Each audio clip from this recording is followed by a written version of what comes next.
Aloha and welcome to the Triathlete podcast hosted by me, Joanne Murphy. Whether you are an athlete, adventurer, endurance enthusiast or simply have an interest in sport, you have come to the right place for inspiration, encouragement, motivation and, as always, plenty of entertainment. Well, if you follow me on social media, you'll know that I have made it to Kona on the big island of Hawaii. I arrived on Friday and have been loving every minute of this adventure so far. Even the jet lag has been embraced and endured with a smile. It's a privilege and a pleasure to be here as part of the IRONMAN World Championship announcing team. I have for a long time dreamed of one day making it to the finish line of the IRONMAN World Championships in Kona as an announcer, and this week that dream will come true not once but twice, with 2 days of World Championship racing ahead on Thursday and Saturday. It's a busy week here for the team of announcers, of which there are 6 of us. Mike Riley, Paul Kay, Tom Ziebart and Eric Gilsonen, along with myself and Carissa Galloway. Yes, we have a second female announcer in Kona, which is awesome. With lots of events taking place across the week, aside from the race days, there is plenty of talking to be done. I have already announced the Kona Town Fun Run and the Hoala Training Swim. The Dip and Dash took place on Sunday, the Parade of Nations on Monday, with the Welcome Banquet on Tuesday evening. It's all go. And I can't wait for both race days and the fun we will have and the true inspiration we will see out on the course from the thousands of athletes aiming to cross that IRONMAN World Championship finish line. It will undoubtedly be very emotional for many reasons, not least the fact that the voice of Ironman, Mike Riley, friend, mentor and great ally, announces his final Ironman World Championship this week before hanging up his Ironman microphone at the end of this season. I have no doubt that we will give him a huge send-off and that there will be plenty of laughter and the odd tear as we celebrate and acknowledge his many years as an integral part of the Ironman Ohana and his dedication to the athletes and their finish line dreams all over the world. Best of luck to everyone racing this week. It's going to be epic. And a big shout out this week to the Irish contingent of athletes and their spectators and supporters who are here in Kona.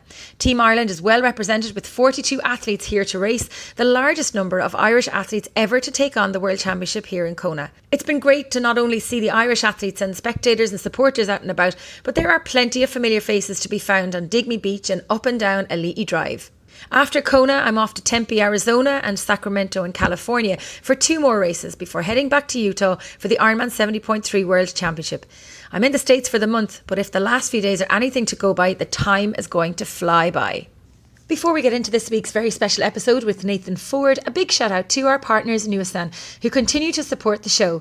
I brought some CBD muscle gel and body moisturiser with me for the trip, and I was never so glad to have a shower and use the products after almost 40 hours in transit from Galway to Hawaii. If you haven't checked out the products, find them on www.nuasan.com and use the code TTS15 to get 15% discount on your purchase. Now to this week's episode. This is a very special one. In 2021, Nathan Forde was a top age group triathlete whose future in sport was both exciting and promising. The fastest age group athlete at IRONMAN Wales in 2019, he had previously raced in Wales in 2017, finishing 3rd in his age group and stamping his ticket to Kona for 2018. He raced his first Ironman in Austria in 2016 and had gone from strength to strength in the sport of triathlon, making full use of his background as a competitive swimmer in his multisport endeavours. In August 2021, Nathan was leading the British National Triathlon Championships when he suffered life-changing injuries in an accident during the cycling portion of the race. The injuries sustained were so severe it was touch and go on the side of the road immediately after the accident, and indeed it was touch and go for Nathan for the first few weeks in hospital as he embarked on an incredible journey of recovery and rehabilitation. Told by doctors that he would never walk again, the prognosis for Nathan was bleak. He spent over half a year in hospital, with 14 weeks of that time spent in a halo brace. At times, the will to give up was stronger than the will to survive, but somehow he managed to pull himself out of the darkness. Inspired by his wife Catherine, his athletes on Team NFT, and the huge outpouring of support received from at home and abroad, Nathan found the courage and strength to fight back, to fight for his life, and to fight to be the best version of himself for the future, whatever that future might hold. Fast forward to a little over a year after his accident, and Nathan is working hard, extremely hard, every single day to make improvements to his mobility, his dexterity, and to aspects of his life that many of us take for granted. His tenacity, fighting spirit and determination have paid off as he is every day defying the odds and is quite literally a miracle man. His strong athlete mindset driving him forward bit by bit every single day. This is a fascinating episode of the podcast, and may for some be upsetting in parts. In fact, I became quite emotional during the chat. Nathan is simply incredible. There are few words that can do him justice in describing what he has achieved in his fight for his life. He really is a true inspiration. If you would like to support Nathan's journey to recovery and help him, please check out his GoFundMe page on the link in the notes on the show and spare whatever you can to help him along the road to recovery. Now, go grab a cuppa and enjoy the show. Nathan Forde, welcome to the Try Talking Sport podcast. It has been so amazing to see you in both Swansea and in Tenby in recent weeks and months. Tell me, where are you today and what are you up to? Hi, thanks for having me on, first of all. So I'm actually up in Bristol at the moment. I'm in an intensive rehab physiotherapy block. So I'm doing sort of 3 to 4 hours of physio a day, Monday to Thursday, which is quite tiring. And then I get to relax at home on the weekends, Friday, Saturday, Sunday. And then I just repeat that process over and over. So it's all about sort of repetition at the moment with what I'm doing in physio. And what are you doing in physio? Where's the focus on? The focus is on everything, really. We break it down into certain blocks. So one week I might be focusing on my lower limbs, walking, balance, things like that. And then the next week I'd be focusing on my upper limbs, so trying to get some hand function back, working on my right side, which is the weaker side of my body. So yeah, we basically switch back and forth between upper limb and lower limb rehab, and it's working well. I'm seeing good progress, and as long as I'm seeing good progress, then I'll carry on. So I'm okay with it at the moment. What was it like seeing all of your athletes for Team Nathan Forde racing in Swansea and in Tenby in the past couple of weeks? It must have been very special.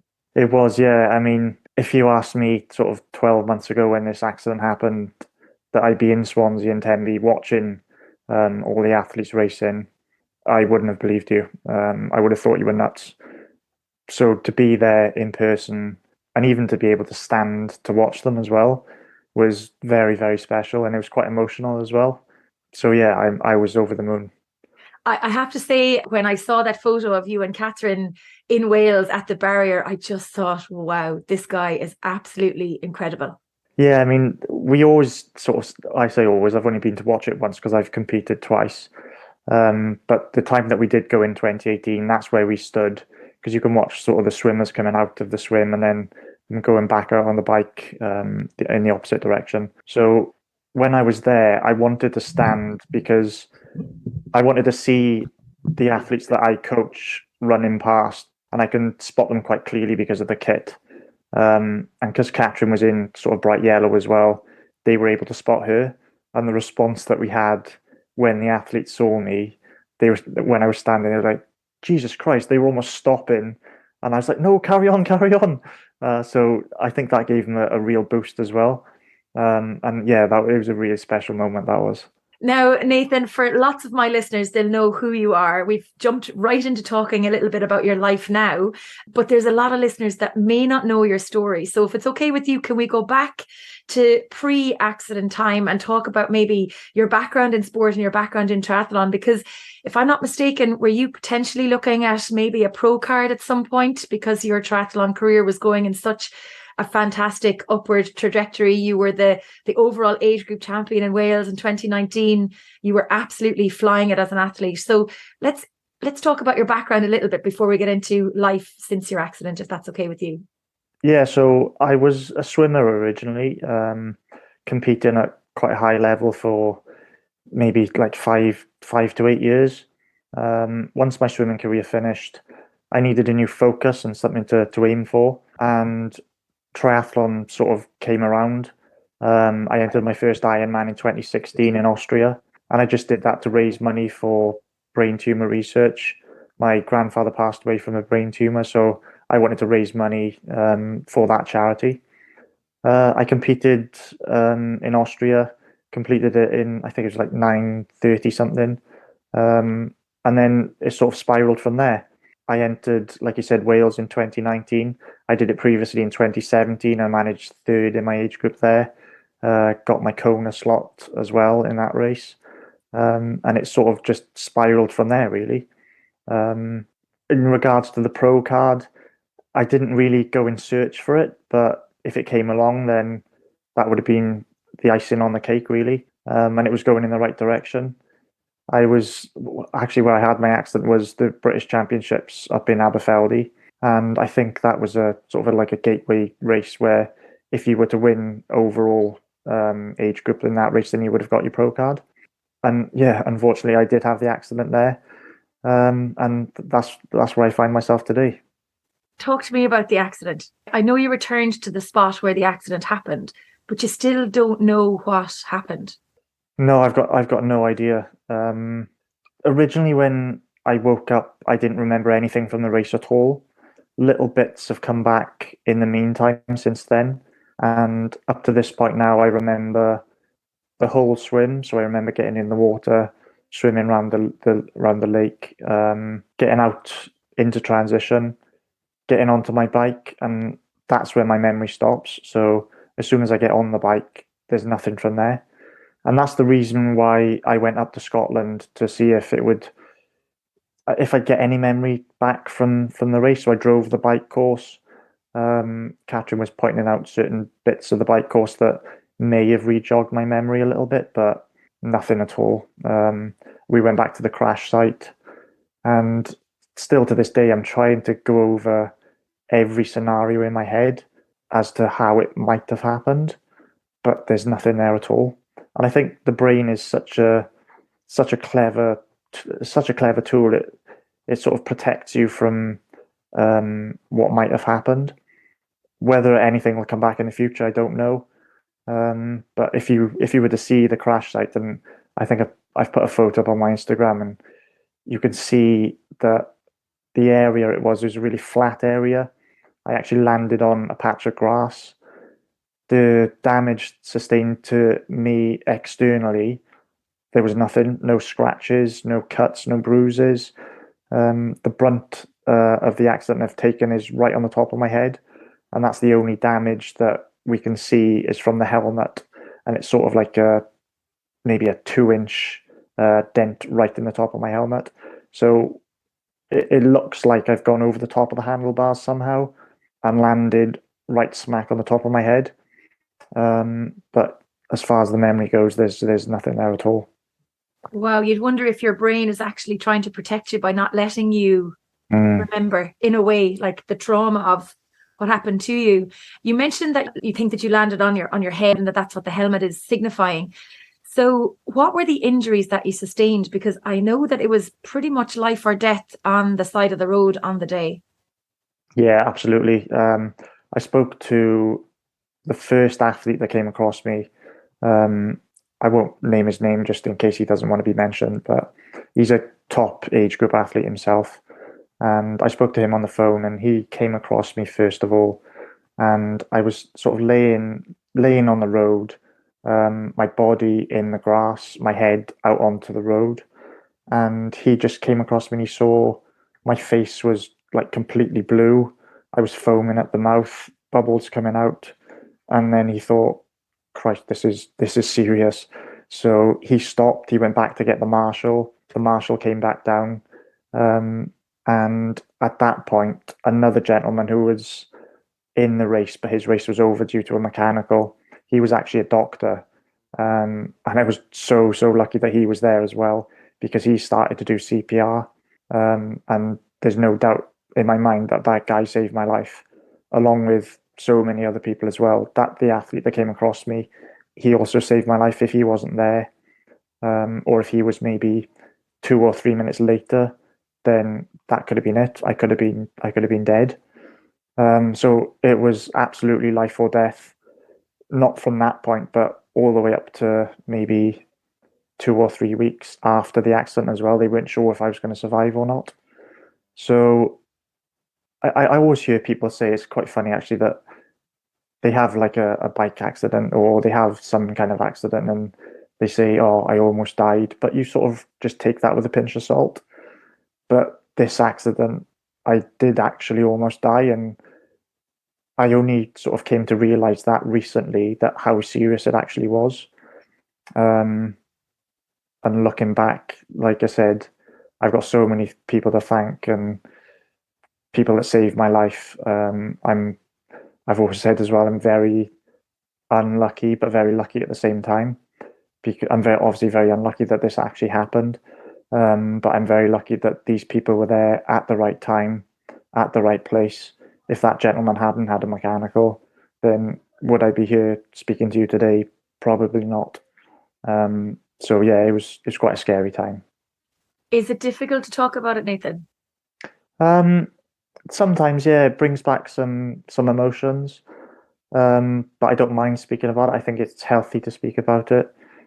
If I was to sort of keep everything inside and not express my feelings and not talk to people, then that could, yeah, I mean, depression and things like that could set in that way. So I think it's healthy to talk about it, and I don't mind speaking about it to people.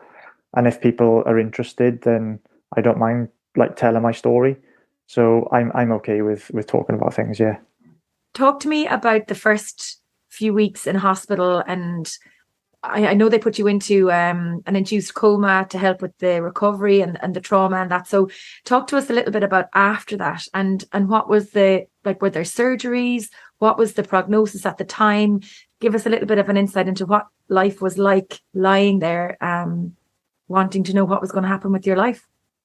Yeah, so the accident happened up in Scotland, so I was so far away from home, sort of like 9 to 10 hour drive for my family, and the only person that was there was Catherine, and we actually had our dog with us as well. So when she was told, actually when she was told that I had an accident, she thought, "Oh, what an idiot! He's broken his collarbone, or worst case, he's broken his leg."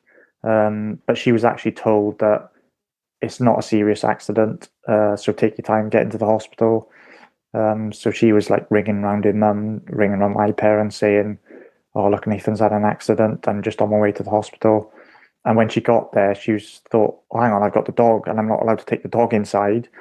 So she started panicking then that she wasn't going to be able to get into the hospital. Luckily enough, and I don't know how this has happened, but Catherine's mum has a relative in Dundee. I don't know how, and she hasn't spoken to this relative for like 14 years, but she came to the hospital to look after our dog Archie, so Catherine was able to get in. Um, she came into the hospital, and that's when she realised how serious it was. And sort of for the first maybe 2 to 3 weeks, it was touch and go whether I was going to survive or not, even make it through the night. So the doctors told us to phone all of my family, all of Catherine's family, to make the journey up to Dundee, to almost say their goodbyes, if you will. And that was obviously a scary time for them. I don't remember a lot from the period in Scotland, and I was there for 4 weeks. But the prognosis was bad, and that's putting it lightly.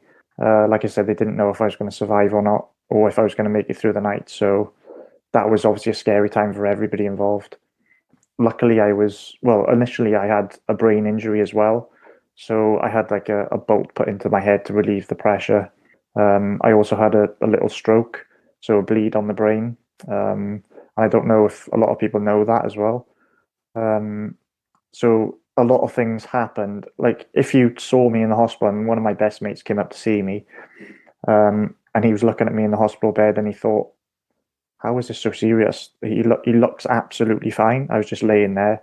Obviously, I had tubes and wires coming out of me, but he said, looking at me, you just looked as if you were sleeping. There's no external injuries, nothing to say, "Oh wow, this guy's fighting for his life," because there wasn't. All of the injuries were obviously internal, so you couldn't see them. Um, and as far as surgeries go, I think I've had like 3 or 4 different surgeries along the way. So after the brain injury was sort of, it wasn't as bad as it was initially thought that it was.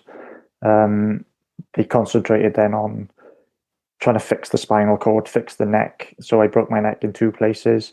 I broke my back in 2 places. But obviously the biggest injury was damage to the spinal cord. I'm very lucky that it was what's called an incomplete injury. So an incomplete injury is where the spinal cord is damaged, but it's only damaged slightly. A complete injury is where the spinal cord is severed, so it's cut straight through the spinal cord. And if I was to have a complete injury at the level that I had, so my level was C1 and C2, which the C1 and C2 vertebrae is the highest vertebrae in the neck. It's basically in the bottom of your skull. If I was to have a complete injury at that point, I wouldn't be able to breathe for the rest of my life by myself. I wouldn't be able to move any part of my body, bar my head. I'd have to have 24-hour care. I'd probably be in hospital for the rest of my life. So when I think of that, I'm like, Jesus, I'm very, very lucky. So I've got an incomplete injury. I'm never going to get full range of movement back in my body because that's not possible. But I can work as hard as I can to get as much movement back as I can through my physiotherapy. Surgeries, I've had a metal plate put in the side of my neck, and that is to fix the vertebrae, the C1 and C2 vertebrae. Unfortunately, that plate didn't work. It slipped whilst it was in my neck. And I was given two options then to have further surgery, which would mean that I would be fixed at my C1 and C2 vertebrae. So I wouldn't be able to move my neck side to side. It would be fixed there for the rest of my life. Or the second option was to have the halo. Like the surgeon said to me, I need to explain what a halo is and what it looks like. And I was like, it's okay, I know. And the only reason I know, and how every other triathlete knew, is because of Tim Don. I'm watching his documentary about when he had the halo. So I said to the surgeon, oh, look, I know what halo is, and I'll take the halo. And he was like, looked at me a bit funny. He's like, I haven't explained what it is yet. And I was like, it's okay, Tim Don's had one. If it's okay for Tim Don, then it's okay for me. So I'll take that. So I was in the halo for 14 weeks, a bit longer than they initially said to me, just because they needed my neck to fuse in the position that it was. So yeah, those are the surgeries that I've had. I've had a couple of other like minor surgeries as well along the way. But yeah, that's as far as it goes. So explain to us what the halo did or how it restricted any movement that you might have had. Like, were you literally lying in one position for those 14 weeks? Yeah, I was lying in the same position for 14 weeks. I was able to get up into a chair. At that point, I didn't have any movement in my arms or my legs, or limited movement in my legs. What the doctor said initially was I'd never move my legs again. I might be able to have a little bit of movement in my left arm, but that's as far as it would go. They said that I would never breathe independently again. And that was really scary because that would have meant I'd be on a ventilator for the rest of my life. And as soon as they said that to me and my family, I had a chat with Catherine and I said, that can't happen. I can't let that happen because I need my independence. So I didn't really take what they were saying. I thought, no, this isn't going to happen. I'm gonna fight as hard as I can to prove you wrong. So the halo is basically you've got four sort of pin sights into the front and the back of your skull, and it gets screwed into your skull, and it just sort of fixes you in that position until the vertebrae sort of fixes itself, which is it's really strange how it works. But I wasn't able to obviously move very much when I had that halo on, but it did the job. So I was happy with that result. The only thing I didn't, obviously, it's quite painful having screws into your skull. But every week the surgeons had to come around and tighten the screws. And obviously, my level of injury, anything above the level of injury, I have full sensation. So obviously the skull, I've got full sensation, and you can imagine somebody screwing a screw into your skull. You know, like the threads of a screw, you could feel the threads turning. So that was quite painful every week. Every Monday, I dread the surgeons coming round, and I tried to have a bit of a laugh about it when they came in. I was like, "Oh, not you again." But I know it needed to be done in order for me to have my neck in a stable condition. So I was okay with it. How did you keep your brain occupied? Oh. Like I can't imagine sitting still for like I can barely sit still for an hour, never mind 14 weeks and longer, because you were a lot longer in hospital than 14 weeks. It's very difficult because where I was in a room. I was lucky enough actually that I had a room to myself. Other patients were in rooms with 5, 6 to 8 other people. I was lucky that I was in a room by myself, so it was a positive and a negative. The positive, I suppose, I had my own space. The negative was I was in a room on my own. I couldn't speak to anyone else. Obviously, I couldn't get up and move around the hospital to see anyone, and you're just sort of staring at four walls and a ceiling. Well, more so the ceiling because I was laying on my back, and you can imagine the things that go around in your head. A lot of negative things, thinking, I don't want to be here. I don't really want to be living like this. But I had to think of my family and my friends, people that had come to see me. Although visiting was quite restricted due to COVID, I was very thankful that Catherine was able to come in and see me every day, and that lifted my spirits massively.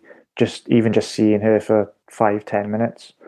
Um, but I also, in the back of my mind, thought what I do want to achieve in my life, and that was a positive as well. So I'm a triathlon coach, and I'd been coaching before this accident, and I had to think of the athletes that had sort of invested their time in me, and I wanted to repay them, even though I won't be able to go out on a bike ride with them or be there for training sessions. I can be there mentally for them, and emotionally for them, and that's the biggest thing that I've taken away from this. So I knew that people were relying on me to get better, and that was really a huge motivating factor for me whilst lying in hospital. And I wanted to get out of there as soon as I could. So I knew that working hard every day in physio, even doing my own physio in the room where I could, in order to speed up the process, that was huge. And just trying to be as positive as you can in a really shit situation. That's how I looked forward, and that's how I got to where I was. Really shit situation. It was like a lot worse than a really shit situation, Nathan. I think you're kind of sugarcoating it there, are you? Just a bit, yeah. It was obviously the worst time of my life, um, and I think depression did set in quite severely when I was there. I was speaking to a psychologist, which did help as I was going through, and I never really believed in all of that psychology sort of side of things. But it's a big eye opener for me going through this, that it really does help speaking to people, and like we just said, that speaking to people does help, and it's healthy. And I'd encourage anybody in any situation that they're going through to just, even you don't have to seek professional help, just speak to family or friends, and people that you know and people that you trust, and it does really help, and it gets sort of a big weight off your chest by speaking to people. So just go out and speak to people if you're struggling with anything.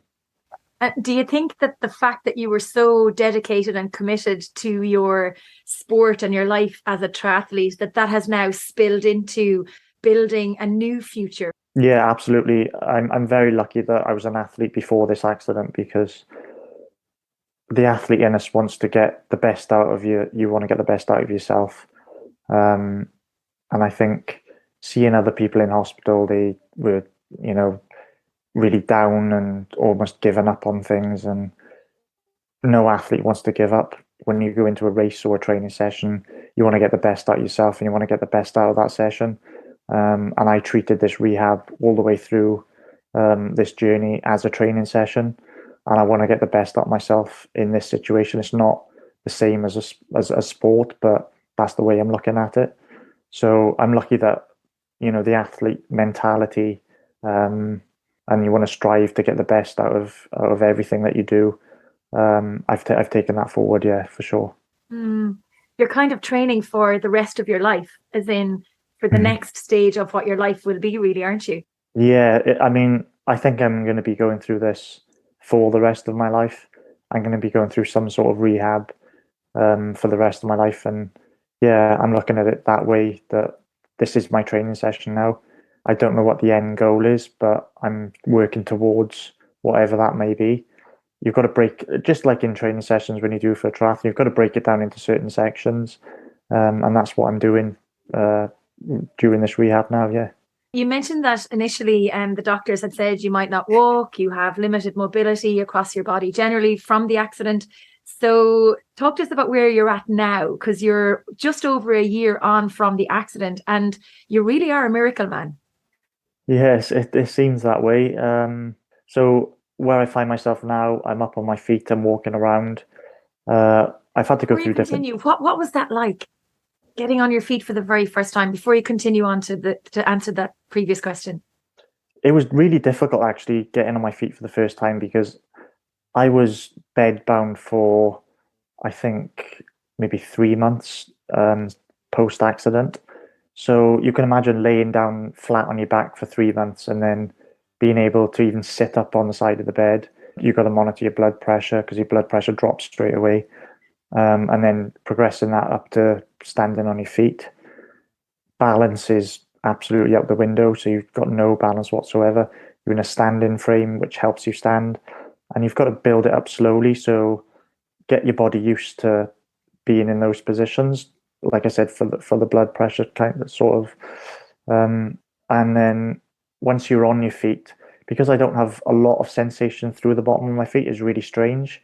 Um, but I remember in physio actually when I was in hospital standing for the first time without any help, and that was a huge, huge moment for me.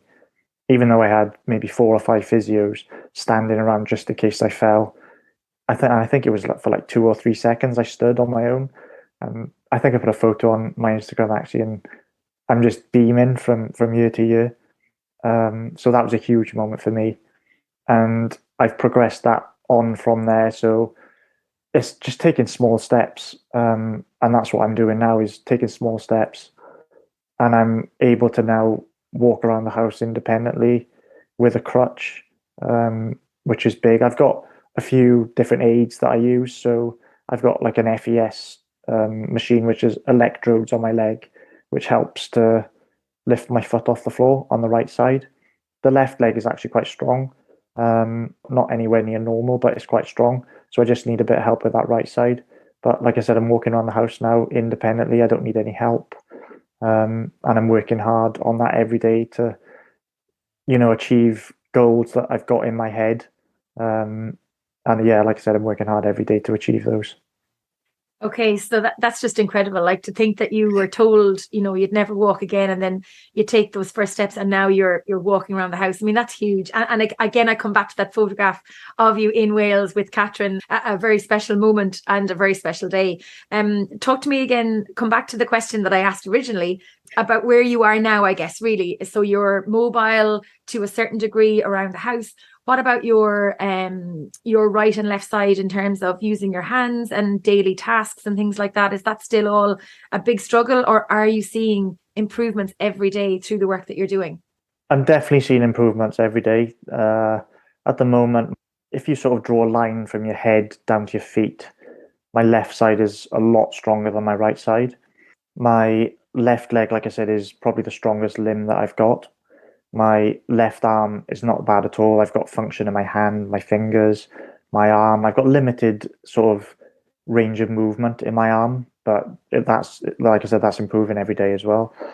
The biggest struggle that I've got is that my right arm, I don't really have any movement in it at all. So doing day-to-day tasks like getting dressed, trying to put socks and shoes on, doing that with one hand, but doing it with one hand that doesn't have any sensation, and the dexterity of my fingers isn't great. So doing those kind of tasks is really difficult and really time consuming. And the biggest issue that I have at the moment is the frustration with everything. So everything is frustrating, from brushing your teeth to trying to put a t-shirt on, tying up a shoelace is just impossible. I don't know if anybody's tried tying a shoelace up with one hand, but it just doesn't happen. So I need help with those kind of things. But every day I sort of try to time myself now with getting dressed myself. and that's coming down every day. So the more I do it, like you do in a training session again, the more you do it, the more repetitions you get in, the easier it becomes, the faster you become, the fitter you become. There's that athlete mindset coming back out to the fore again straight away.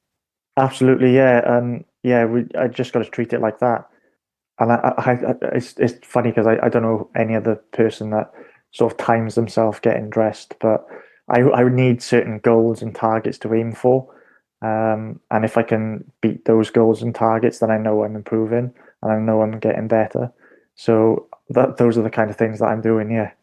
And you think back to a little under a year ago, and you wouldn't have even been contemplating doing any of these things. No way. I mean, I thought that I would have had to have a carer or multiple carers in my house doing these kind of things for me. And I'm just so thankful that that's not the case. Um, but again, like Catherine is a huge help to me as well in these kind of situations. And without her, then I probably would have to have some kind of care and some kind of help from an outside person. But having her there by my side, supporting me emotionally, physically, in every possible way, yeah, I'm really thankful to her. And how has she coped with this big change to your lives now?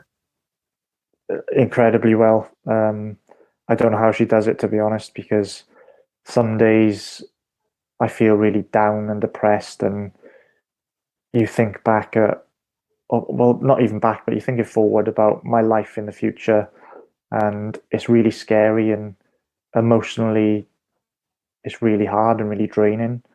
But she always seems to be there to pick me up, and she like I've said it before, she's my rock, and without her here, there's no way I could go through this alone. Um, so she's always there to pick me up and tell me that it's going to be okay.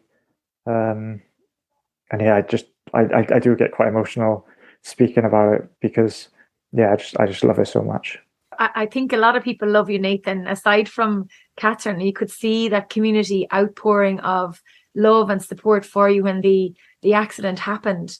You really are a huge inspiration to people, not only at home, but around the world, and watching your journey. So that must, I'm going to get emotional here now myself.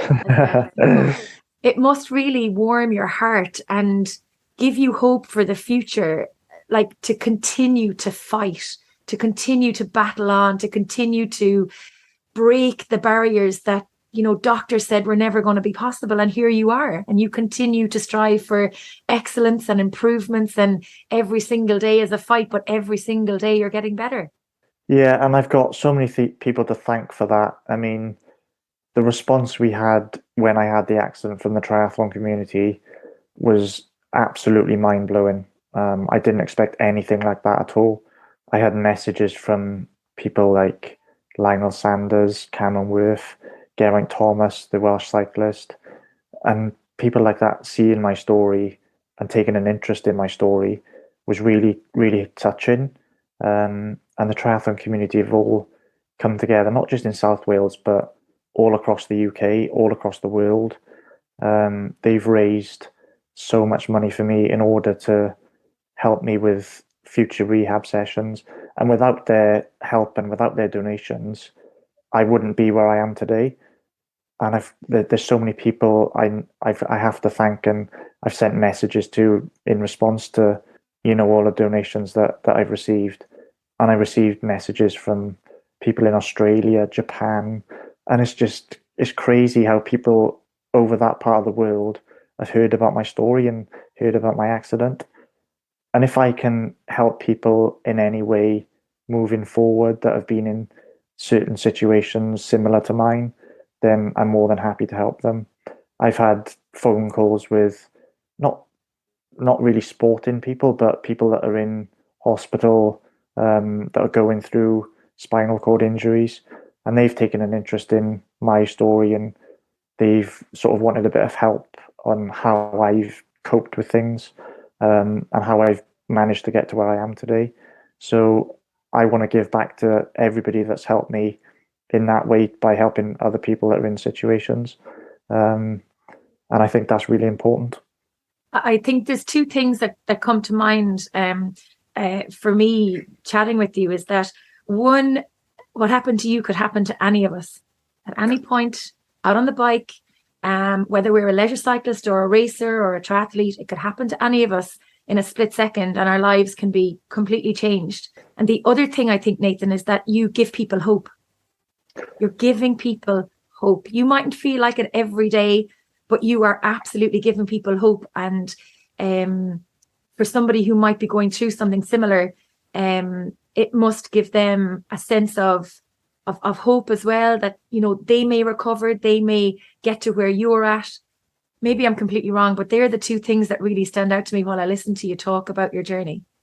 And I think you've nailed it on the head there. I mean, only a couple of days ago, Kat Matthews got hit off her bike Oh, in Texas. And when I saw that story and I heard of it, I just felt sick to my stomach. And I I thought, think all of us did. I actually do still feel a little bit sick about it.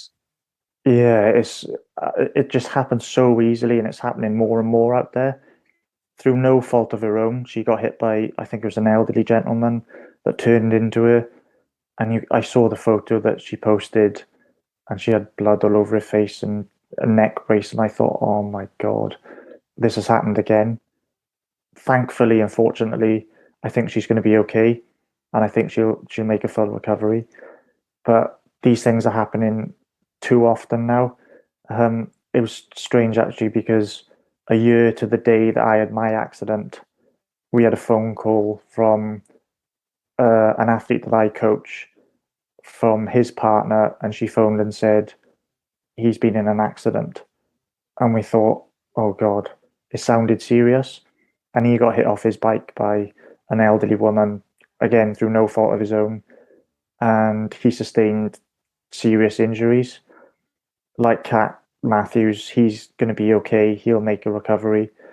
But I just felt sick again by hearing that, and it's happening too often now, more and more, and it's really scary. But these are the risks, I suppose, we take as athletes and triathletes. And you just got to be so careful out there.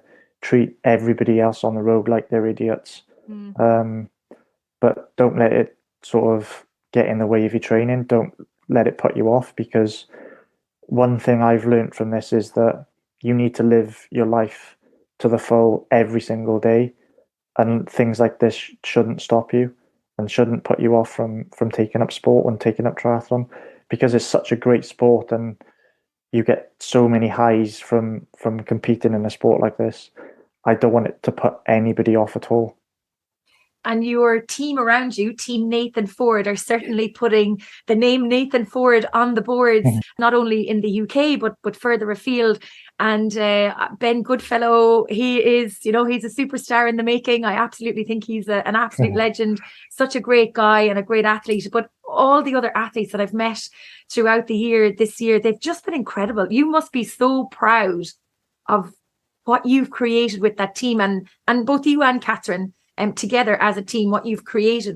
Yeah, I mean, proud is probably the best word to describe that. I set this team NFT up 5 years ago now, just gone 5 years to the day actually. And it was initially to start a team, not even a team, but just to help a few friends in their training, give them pointers and tips, mainly on swimming, because that was my background. And I'm really proud of how far we've gone with this team.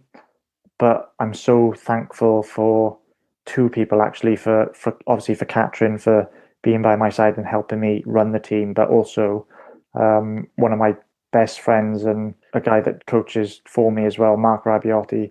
Without him during my accident, this team wouldn't be here anymore. So I'm so thankful to him for sort of taking the reins and running the team for me whilst I was in hospital for 8 months. And without him there, like I said, this team wouldn't be here. And now we coach, I mean, a wide range of abilities. So from beginners, people taking up their first triathlon, all the way up to people like Ben Goodfellow, who is top age group athlete, got so much potential. It's quite scary. And we're just waiting for his perfect race to happen, and it's only going to be a matter of time. He's had some great results this season. I mean, winning Staffordshire 70.3, winning Swansea 70.3, fourth overall at Bolton in his first Ironman, and we're just waiting for that perfect result for him to happen. And I'm sure it won't be long. He's got the 70.3 Worlds coming up in Utah, and hopefully that will be the race for him. But he's such a great guy, and we've sponsored him for this year, and hopefully again for next year. And he's seeing some good results. So I'm sure he's happy with how his season's going. Before we move on, I wanted to ask you, who has been your biggest inspiration since the accident? Oh, that's a really tough question. I take so much inspiration from a lot of people. I mean, I've been in contact with people that have been in a similar situation to me. So people like David Smith, who's a Scottish athlete, and his mindset is he's such a strong-minded athlete. He went through a spinal tumor, and not only once did he go through it, I think he's been through it 4 times, and it's knocked him right back to square one 4 times. So I mean, I can't even imagine going through this again, let alone once, but 4 times is just incredible. So he is a huge inspiration to me. People like Claire Danson, who was again a top age group athlete. She got hit by a tractor, and her mindset again is phenomenal. And you see her today racing again in para triathlon. So huge inspiration from her. Obviously, Catherine is like I said, my rock. And without her, I wouldn't be doing what I'm doing. And all of the athletes that I coach and all of the other athletes that are out there, I take huge inspiration from them, and seeing how hard they work in their training sessions, seeing how hard they work when they're out on the course. That's really motivating for me. And they've helped me more than they'll ever know. I don't think they realize how much they are helping me through this process. And I'm just so thankful that I've got that coaching background and I'm able to coach these athletes, because my journey as an athlete, I know, is over now, but I'm still involved in triathlon. And I think without that coaching, I wouldn't have any place in triathlon. I'd just be maybe a spectator. So I got that to be thankful for. And can I ask, what is your hope for the future, Nathan? I've got a few goals and targets that I want to achieve. Obviously, I want to build NFT as big as I can and help as many athletes through their journey as I can. On a personal level, and I don't even know if this is possible, but I'd love to do a park run. At the moment, I'm maybe walking to 300, 400 meters before I start to get a bit tired and a bit fatigued. But in the future, I'd love to be able to it'd be more of a park walk, but 3 miles is a long way. And before this accident, I thought, oh, park run, yeah, that's easy. But this is a monumental task for me. I don't know if it's going to be achievable, but that's the goal that I've got, and that's the goal that I'm going to aim for. So yeah, I'm going to work hard every single day to try and get there one day. It's all about perspective, really, isn't it? Oh, 100%, yeah.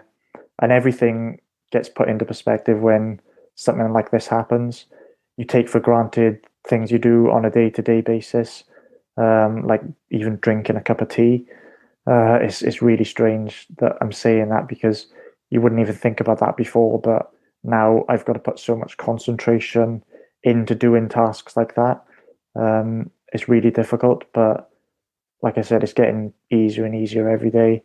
And the more I do it, the easier it's going to be. So carry on working hard. Now, this episode is going to be released in the week of Kona. Kat Matthews is out of the equation now, but I'm going to put you on the spot and ask you for your top 3 predictions for the male race and the top 3 predictions for the women's race. Oh, it's going to be really tough. I mean, you've got the 2 Norwegians in there now on the men's side. And I don't think you can count those 2 out, especially Christian Blumenfeld, who is the current Ironman World Champion from St. George. I think he's got to be up there for one of the favourites. So I think if you can ask me for the top three on the men's side, I'm going to have to say Christian Blumenfeld first. I really hope Lionel Sanders can get on the podium again. He had second place in St. George, so I'm going to put him second. And I think it's really difficult because my sort of hero in triathlon was Jan Frodeno, and I'm just absolutely gutted that he's not there. And I'm hoping that he's going to come back next year to try and have one more race in Kona. But if he was fit and well, then I would have put him first. But third place, maybe Braden Curry. He had a good result again in St. George. It's really difficult because there's so many contenders. And on the women's side, I would have loved to have seen Kat Matthews on top spot.